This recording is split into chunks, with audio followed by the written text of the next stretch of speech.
The subject of self-forgiveness came up in Louise Hay's book.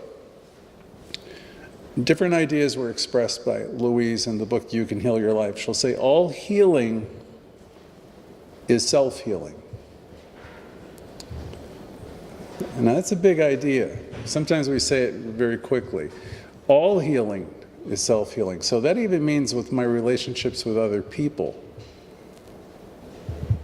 A kind of like a very advanced idea in metaphysics, which some people say, well, you shouldn't talk about those things on Sunday. They're not ready for those things. And I do anyway.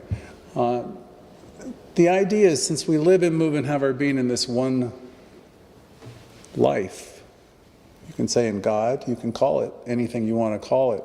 Since we live, move, and have our being in it, everything and everyone is a part of it. And people are doing the best they can, always with what they have. And whoever they are, whatever they're doing, in that sense, are sinless. Okay? They're immaculate, they're perfect, and so are you. And yet we spend a tremendous amount of our time with this, coming out of this place of not good enough. And our sense of not good enough touches everything we do. And we're competitive, and we don't feel adequate, and we don't feel whatever we don't feel. And then we get into the game of other.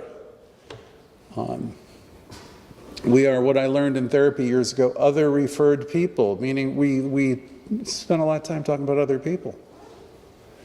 And when you get really smart, when you grow up in terms of mature spiritually, you'll understand there is no other.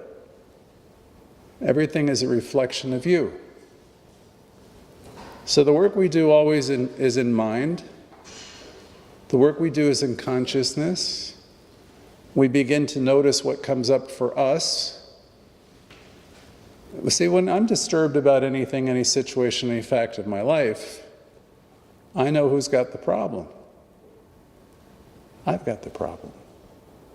If I'm going to make it about them, I'm lost in space.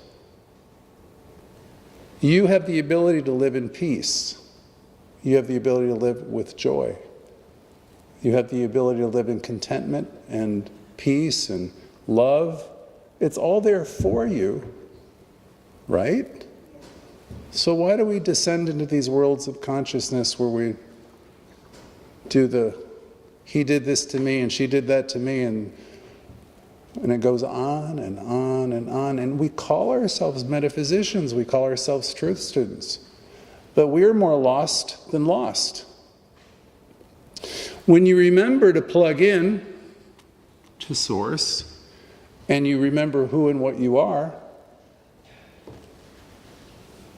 and then you're at peace, and you know that you're fine, and you let it be, and you let it go.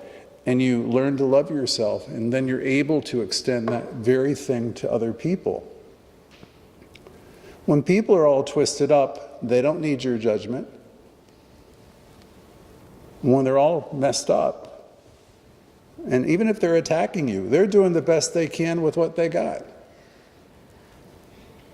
So what's the high calling of the practitioner, or practitioners who are in this teaching? What is our high calling? You're going to go at it and duke it out with them? You're going to argue? Where do you think that'll take you? As you evolve, you have less to say. You just do.